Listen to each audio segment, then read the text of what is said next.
He was a school teacher in Brooklyn, 51 years old. He had taught mathematics for 23 years, and in all that time, he had never once felt secure about money. Not once. He was not poor by the world's standards. He had a small apartment on a quiet street. He had enough to eat. He had a pension slowly accumulating in an account he tried not to look at because the number always seemed too small, too fragile, too far from the kind of security he saw other men his age enjoying. But security, the deep, settled, unshakable feeling of being provided for, of having more than enough, of knowing in the body and not just in the mind that money was not something to worry about, that feeling had eluded him for his entire adult life. He came to one of my lectures on a Thursday evening in Manhattan. He sat in the back row. He did not take notes. He did not ask questions. He simply listened. And at the end of the evening, when the room had nearly emptied, he approached me and asked the question that I was asked more than any other in all my years of teaching.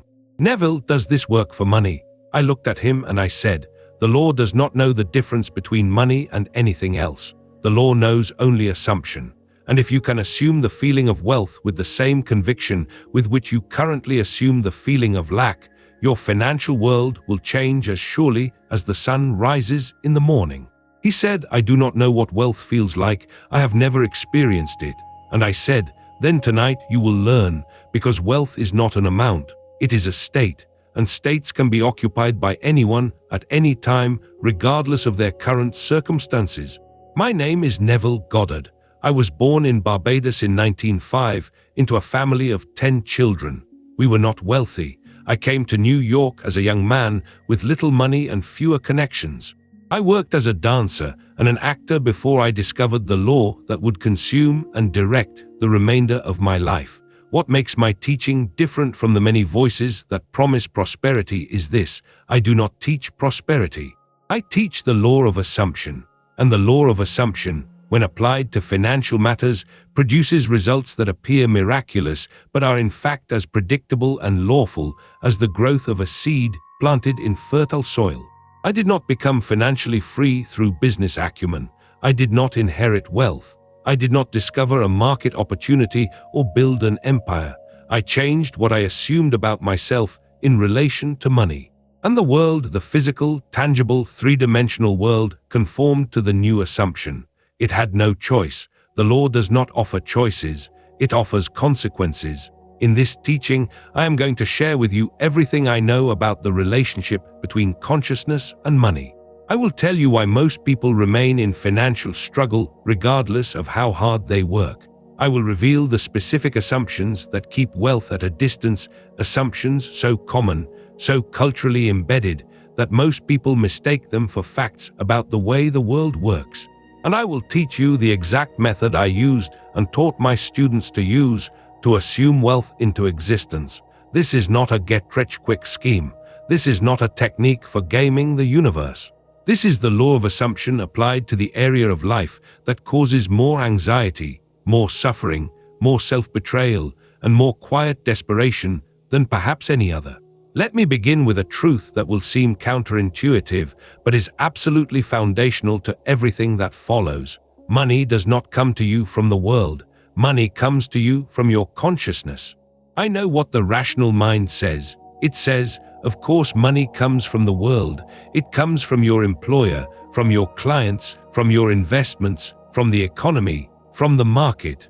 These are the sources of money, and if you want more of it, you must work harder, negotiate better, acquire more skills, find a higher paying opportunity, or inherit it from someone who did all of these things more successfully than you.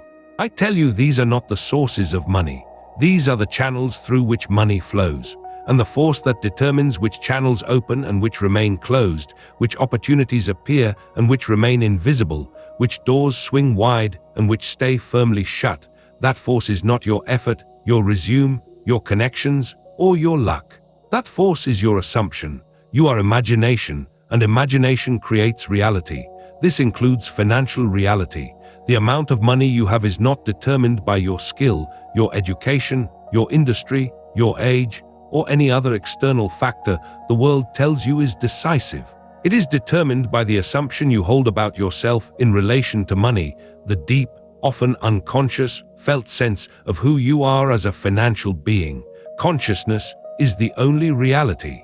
And your consciousness of yourself in relation to money, your assumption about what you deserve, what is possible for you, what money means, whether you are someone to whom wealth naturally flows or someone from whom it perpetually escapes, that consciousness is the blueprint from which your subconscious mind constructs your financial world. Every detail of it, every dollar, every debt, every windfall and every shortfall. This is why two people with identical skills, identical educations, identical starting points, and identical opportunities can have radically different financial lives. One assumes wealth, the other assumes struggle, and the law, impersonal and precise as a mathematical equation, gives each exactly what they assume. The state you occupy determines the world you see.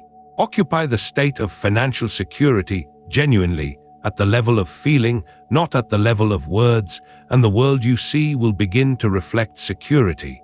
Channels will open that were invisible before. Opportunities will present themselves that your previous consciousness could not perceive. People will enter your life who carry the next step, the next connection, the next piece of the bridge. Not because the world changed, because your perception of the world changed. And perception is not passive observation. Perception is creation. Now most people hear this and immediately translate it into affirmation. I am wealthy. I am abundant. I am a money magnet. They repeat these phrases with the desperate energy of someone standing in the rain, insisting it is sunny, while the water runs down their face. Affirmation without assumption is noise. The subconscious does not respond to words. It responds to feeling. And if the feeling beneath your affirmation is I do not have enough, if the feeling is please let this work, because I am running out of options, then the subconscious receives that feeling and builds more of it. More lack, more desperation, more of the gap between what you say with your lips and what you feel in your body. I tell you from my own experience, the shift from financial limitation to financial freedom is not from negative words to positive words. It is not from pessimistic thoughts to optimistic thoughts. The shift is from one state of being to another, and a state of being is not something you recite. It is something you inhabit, something you wear, something you are. I have told you that money flows from consciousness, not from the world. I have told you that the channels through which money arrives are determined by the assumption you hold about yourself in relation to wealth. I have told you that affirmation without assumption is noise. But here is the deeper truth, the one that most teachers of this law either do not understand or do not have the courage to teach, because it asks you to confront something uncomfortable, something that feels, at first, like an accusation, something that the personality resists with every defense mechanism it possesses. The uncomfortable truth is this: your current financial condition is not happening to you, it is being created by you, right now, through the assumptions you hold in the privacy of your own mind. What I am about to show you is exactly which assumptions are creating your financial world and how to change them at the root, not at the surface. There are 4 assumptions that, in my observation over 40 years of teaching, keep the vast majority of people locked in financial limitation. They are so common, so culturally reinforced, so deeply embedded in the fabric of the way most people think about money, that they do not even register as assumptions. They feel like facts, like the way things are, like the unchangeable nature of the world. They are not facts, they are assumptions. And assumptions, all assumptions, without exception, can be changed. The first assumption is, money is hard to get. This assumption is so pervasive that it functions like air, invisible, everywhere, and seemingly natural. You absorbed it from your parents, who absorbed it from theirs.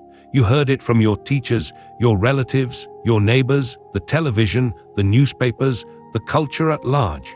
You heard it in 1,000 different forms. Money does not grow on trees. You have to work hard for every dollar. Making a living is a struggle. Nothing worth having comes easy. The rich get richer and the poor get poorer. And every time you absorbed this assumption, every time you heard it and felt its truth in your body, your subconscious received a blueprint: construct a world in which money is hard to get. And it did, faithfully, precisely, without question, without judgment, without mercy. If you currently experience money as something that requires enormous effort, constant worry, and relentless labor to obtain, you are not encountering a fact about money. You are encountering the crystallization of an assumption, your assumption, built from the raw material of what you have been telling yourself about money for as long as you can remember. The revised assumption is, money comes to me easily and through multiple channels, not as an affirmation, not as words on a sticky note, as a state you occupy.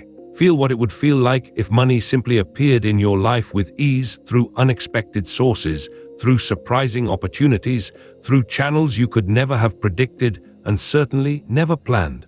Feel the relief of that, the naturalness of it, the deep relaxation of someone for whom money is not a problem to solve, but a current that flows. The second assumption is, there is not enough. This is the assumption of scarcity. And it is not merely a belief about money. It is a state of consciousness that colors every area of life. The person who assumes there is not enough money also assumes there is not enough time, not enough love, not enough opportunity, not enough space, not enough attention. Scarcity is not a financial condition. It is a state of being, a lens, a filter through which everything is perceived as limited, threatened, and running out, and the subconscious builds from it comprehensively. It constructs a world in which bills arrive faster than income, in which expenses always rise to match earnings, in which the buffer is never quite large enough to feel safe, in which every gain is immediately consumed by an unexpected cost. This is not bad luck. This is the subconscious faithfully executing the assumption of scarcity. The revised assumption is, there is always more than enough, not someday, not when things improve. Now, feel the ease of someone for whom sufficiency is simply the way things work, the way water flows downhill, the way the sun appears each morning. It is not remarkable, it is not miraculous, it is just how it is. There is enough, there has always been enough, there will always be enough. The third assumption is, I'm not the kind of person who has money. This is perhaps the most insidious of all, because it is an identity-level assumption. It is not about money at all. It is about you, about what kind of person you believe yourself to be at the deepest level of your self-concept. Somewhere in your past, perhaps in childhood, perhaps in early adulthood, perhaps in a moment of financial humiliation that seared itself into your memory, you formed an image of yourself in relation to money.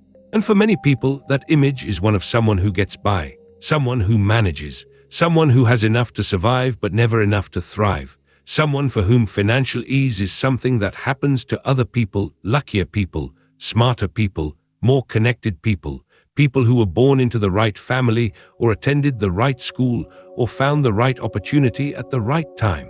I tell you, this image is an assumption, and it can be revised. The revised assumption is, I am someone to whom wealth naturally flows. I am someone for whom financial abundance is a normal, settled, unremarkable part of life. I am someone who looks at their bank account and feels peace, not as a fantasy, not as a daydream, as a self-concept. The way you assume you are honest or kind or intelligent, you do not affirm these things daily. You do not stand in front of a mirror and repeat I am honest until you believe it. You simply know them about yourself. They are part of the fabric of your identity. That is the level at which the wealth assumption must operate. The fourth assumption is, wanting money is wrong. This one is subtle and often hidden beneath layers of spiritual or moral conditioning. Many people, particularly those drawn to teachings like mine, to spiritual exploration, to inner work, carry a deep, unconscious belief that wanting money is somehow base, unspiritual, materialistic, or selfish. That truly enlightened people do not care about money, that the desire for wealth reveals a deficiency of character or a misalignment of priorities. I tell you, this assumption is poison, and it is wrong. Money is not spiritual or unspiritual. Money is a symbol. It represents freedom, choice, the ability to live according to your own design, the ability to provide for those you love, the ability to create, to build, to give, to explore. To desire these things is not base, it is human, and the law does not judge your desires. It does not weigh them on a moral scale. It fulfills them or withholds them based solely on what you assume. If you assume that wanting money is wrong, you are telling the subconscious, do not give me what I want, keep it away, I do not deserve it, and the subconscious obliges, faithfully, without question. The revised assumption is, my desire for financial abundance is natural and worthy of fulfillment. I am free to want what I want and to assume it into reality without guilt, without apology, without the quiet shame that has been sabotaging my financial life from the shadows. Dare to assume the feeling of the wish fulfilled, especially including, the wish for financial freedom. Now I want to move from the intellectual understanding to the practical application. Because knowing the four assumptions is valuable, it illuminates the machinery, but changing them requires a specific practice. A practice done not with the mind alone, but with the body, with the feelings, with the whole of your being. And the practice is simpler than you might expect. That is part of its power. The rational mind wants complexity. The law offers simplicity. And the simplicity is what makes it accessible to anyone, regardless of education, background, or current financial condition. Here is what I taught the school teacher from Brooklyn, and here is what I am teaching you tonight. Step 1. Choose a single scene that implies financial abundance, not the process of getting money.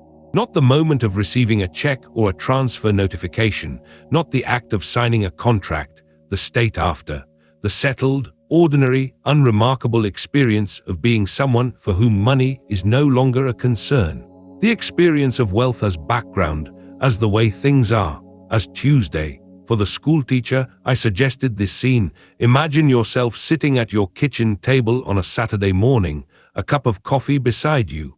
In front of you is your phone showing your bank balance, and the number is large enough that when you see it, you feel a deep, quiet satisfaction, not excitement. Excitement is the feeling of receiving something new. Satisfaction, the settled feeling of someone who has had this for a while. He said, "What number should I see?" I said, "The number that makes you feel secure, not greedy, not extravagant, secure. The number that, when you see it, causes your shoulders to drop and your breathing to deepen and the muscles in your jaw to release, because you know that you are provided for, that there is more than enough. That money is simply not a problem." Step 2. Enter the state akin to sleep. You know this doorway. Lie down at night. Breathe slowly. Let the body settle. Let the conscious mind, with all its doubts and analysis and objections, grow drowsy. The space between waking and sleeping, this is where the subconscious is fully receptive. This is where the seed is planted. Step 3. Bring the scene to mind from the inside. You are not watching yourself look at the bank statement. You are looking at it. You are sitting at the table. You feel the chair beneath you. You feel the warmth of the coffee mug in your hand. You see the number on the screen. And you feel, in the body, not in the mind, not as a thought, but as a physical sensation, the deep satisfaction of financial security. Feel the ease in your body. Feel the absence of tension. Feel how your breathing changes when you are someone who does not worry about money, not because you are pretending. Because in this moment, in the state akin to sleep, you are occupying a state of consciousness that is more real than the physical world you will return to when you open your eyes. Step 4. Let sleep come. You do not hold the scene all night. You hold it until it feels real. 30 seconds, 2 minutes, perhaps 3, and then you release it. You let it go. You let sleep carry the impression to the subconscious, which receives it as a present fact and begins immediately, with the full force of its creative power, to construct the physical evidence. Sleep as though the wish were fulfilled. Wake as though it is already so. Step 5. Persist during the day. This is where most people fail. They do beautiful work at night. They enter the state akin to sleep. They feel the wish fulfilled. They carry the assumption into sleep with genuine feeling, and then they spend the entire next day funding the old assumption. They check their bank account and feel the old fear. They pay a bill and feel the old tightness. They hear about someone else's raise and feel the old envy. They look at prices in a store and feel the old calculation. Can I afford this? What if I need that money later? What if something goes wrong? Each of these moments is an opportunity, not a failure, an opportunity to practice, an opportunity to choose. Not by denying what you see, not by pretending the bank account says something it does not, by choosing what you feel in response to what you see. When the old tightness arises around money, you notice it.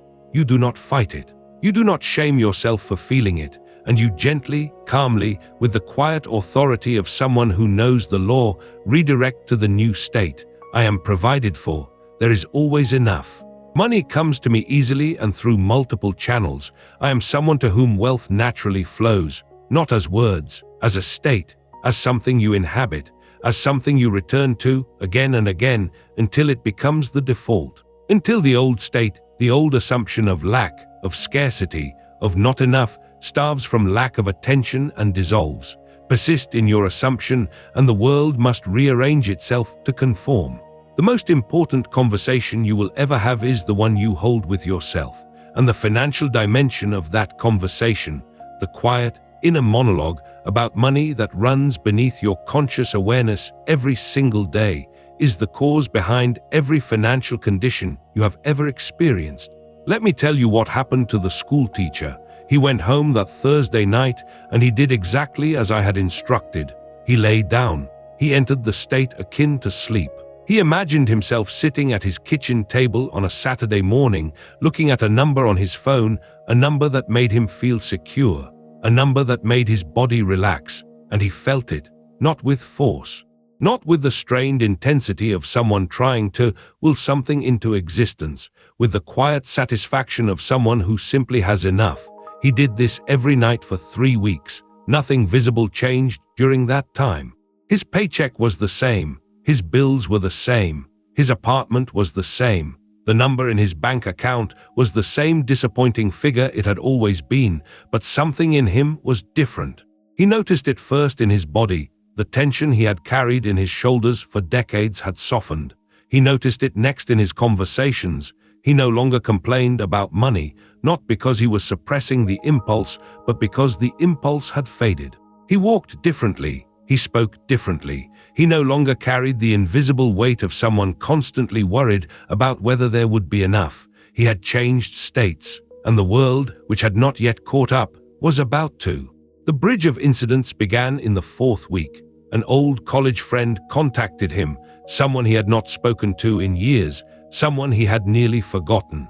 The friend was starting a tutoring company for advanced mathematics students and needed a curriculum designer. Someone who understood how to teach complex concepts simply and clearly.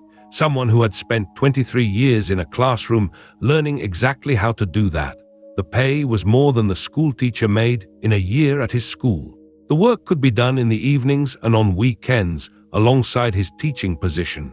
He did not need to quit his job. He did not need to take a risk. The opportunity was designed by the intelligence of the subconscious mind to fit precisely into the architecture of his existing life. Within 6 months, the school teacher's income had tripled. Within a year, he had moved to a larger apartment. Within 2 years, he had savings for the first time in his adult life, real savings, the kind that made him feel, when he looked at the number, exactly the way he had felt in the state akin to sleep on that first Thursday night. He did not plan any of this. He did not network. He did not send resumes. He did not attend seminars on wealth building. He changed the assumption. He occupied a new state. And the subconscious, faithful, literal, infinitely creative, infinitely resourceful, built a bridge of incidents that carried him from the old financial world to the new one.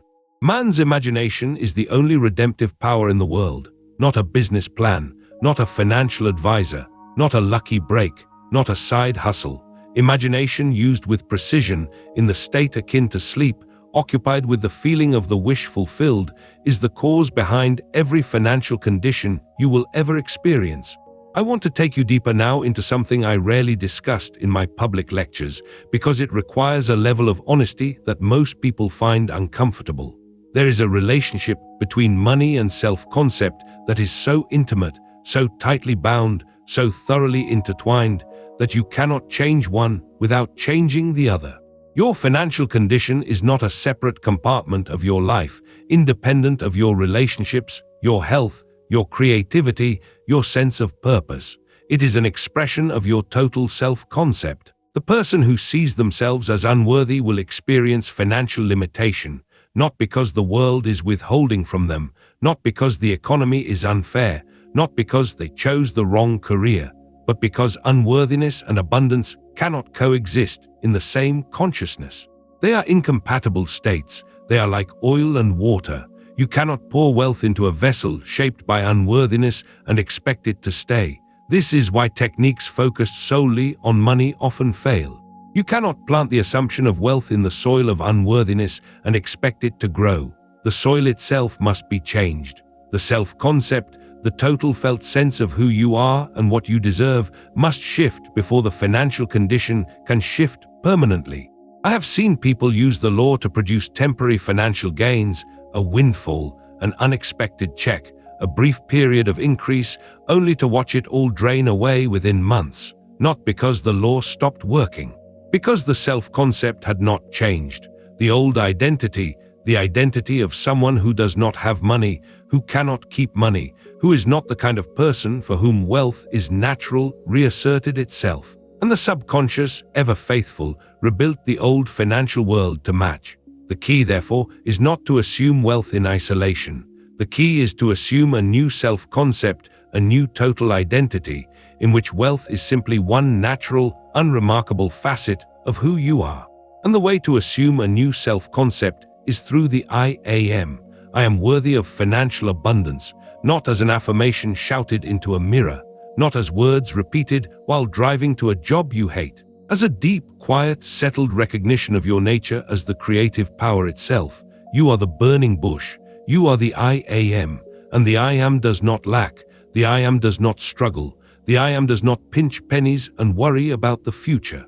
The I am creates whatever it assumes itself to be. When you truly understand that you are the creative consciousness, that there is no authority above you controlling your access to abundance, no cosmic scorekeeper deciding whether you have earned your share, no system rigged against you, the assumption of wealth becomes not just possible, but natural. Inevitable, as natural as breathing. What you desire, you already are in eternity. Financial abundance is not something to be earned through suffering. It is something to be assumed through the occupation of the appropriate state. And the appropriate state begins not with money, but with the recognition of who and what you are. Let me tell you about a woman who understood this. She was a seamstress in Los Angeles. She had come to America from Eastern Europe with nothing, no connections, no education, no English. She learned to sew because it was the only work available to her, and for 15 years she sewed garments in a factory for wages that barely covered her rent. She came to my lectures because a friend brought her. She did not understand half of what I said. Her English was still imperfect, and the concepts I taught were unfamiliar to her cultural background. But she understood one thing with absolute clarity: the feeling is the secret. She went home, and she did not try to imagine a specific amount of money. She did not try to visualize a better job. She did something far simpler and far more powerful. She lay down each night and imagined herself walking through a beautiful home, her home. She felt the thick carpet under her bare feet. She felt the spaciousness of rooms that were hers. She felt the deep, quiet pride of a woman who had made it, who had arrived, who was no longer struggling. She did not know how this would happen. She did not try to figure it out. She simply occupied the state, night after night, with the quiet persistence of someone who had nothing to lose and everything to gain. Within 3 months, a customer at the factory, a woman whose clothes she had been altering for years, offered her a partnership. The customer had capital and a vision for a small clothing boutique. She needed someone who understood fabric, construction, and fit, someone who could make things beautiful with her hands. Within a year, the boutique was profitable. Within 3 years, there were 2 locations. Within 5 years, the seamstress from Eastern Europe owned a home in the hills above Los Angeles, the home she had felt under her feet in the state akin to sleep. She did not visualize money. She visualized herself as someone who had money. The distinction is everything. One is a request, the other is an identity, and the subconscious builds from identity, not from requests. I want to guide you into the feeling of wealth now.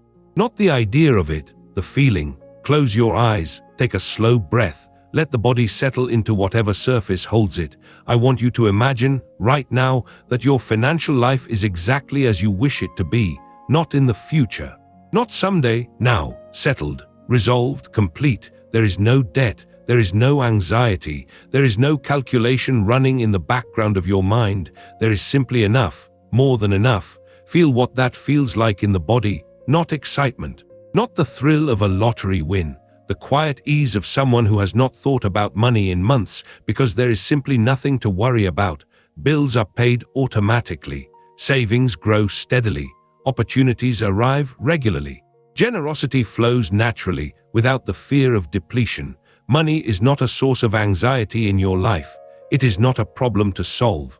It is a natural, flowing, abundant part of your existence, as unremarkable as the air you breathe. Feel the freedom of it, the spaciousness, the deep, settled peace of financial security. Isn't it wonderful? Now notice how your body feels in this state. The shoulders are relaxed, the breathing is deep and slow, the jaw is soft, the belly is unclenched. This is not a fantasy. This is the physical signature of a state of consciousness. And this state, held with feeling in the state akin to sleep, is the blueprint from which your subconscious will build. Let the feeling deepen. Let it settle into the body the way warmth settles into a room. You do not need to hold a number in your mind. You do not need to see a bank statement. You need only feel the state, the felt reality of being wealthy. Not becoming wealthy, being wealthy, now, already, done. This is the impression. This is the seed planted in the only soil that matters, the subconscious mind. And the subconscious receives it now. You may release the scene. There is one more edge I want to take you to before we close tonight. It is the hardest scenario, the edge case, and I want to address it with complete honesty, because avoiding it would be a disservice to anyone listening who is currently in genuine financial distress.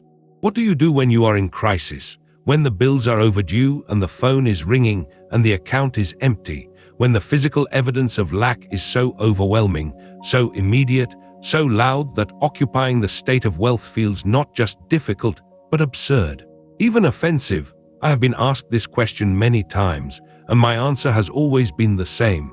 The state akin to sleep does not know about your bills. When you lie down at night and enter that liminal space between waking and sleeping, the external world ceases to exist. Your bills are not in the room. Your bank account is not in the room. Your creditors are not in the room. Your overdue notices are not in the room. There is only consciousness, only the I am.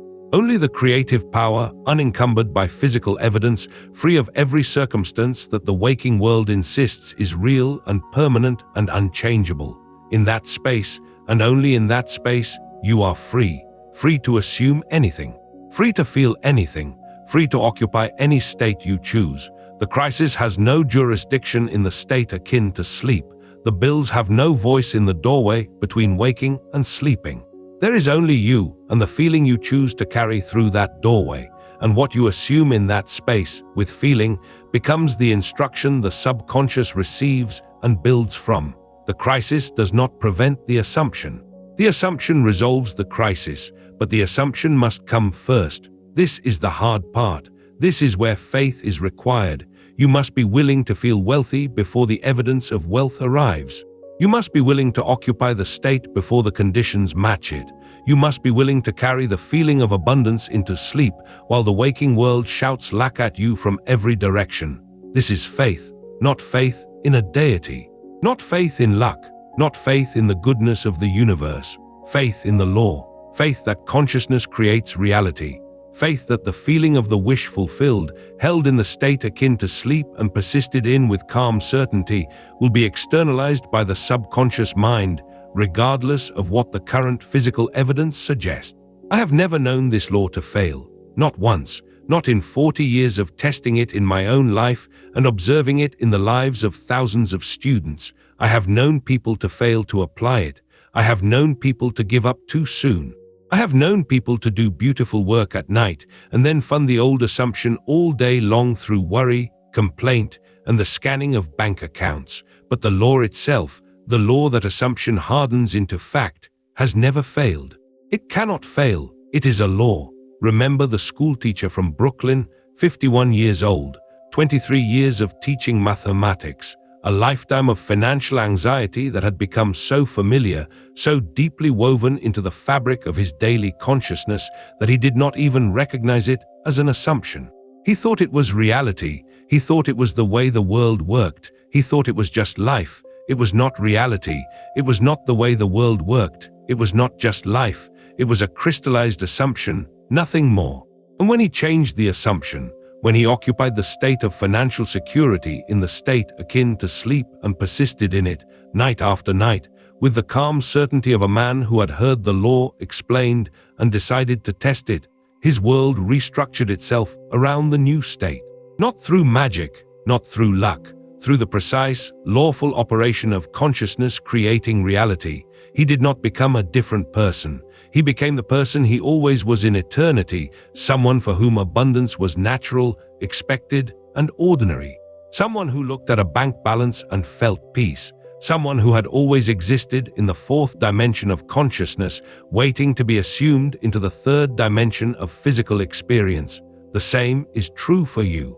Your financial world is not fixed. It is not determined by your past, your education, your industry, your age, your location, or any of the thousand excuses the rational mind assembles to explain why things cannot change.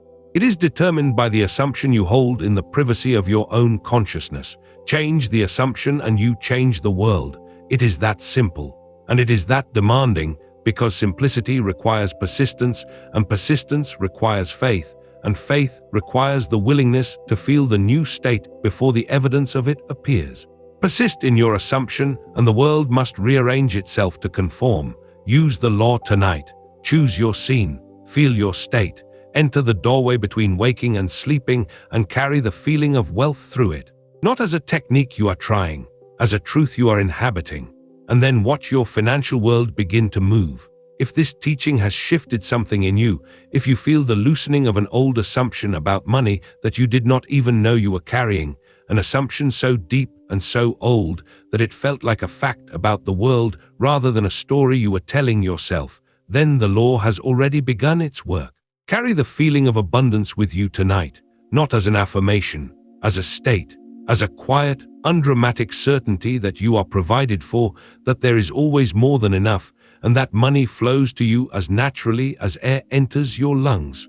If these teachings speak to something within you, you will find more of them here. Return when your assumption has crystallized, and I will take you deeper still. There is always a deeper layer. There is always a more complete understanding. And I will be here for everyone. The state you occupy determines the world you see. Tonight, choose the state of wealth, not someday, not when conditions improve, not when you have paid off the last bill. Tonight. And trust the law to do the rest. It will not disappoint you. It has never disappointed anyone who applied it with persistence and faith. It cannot. It is a law.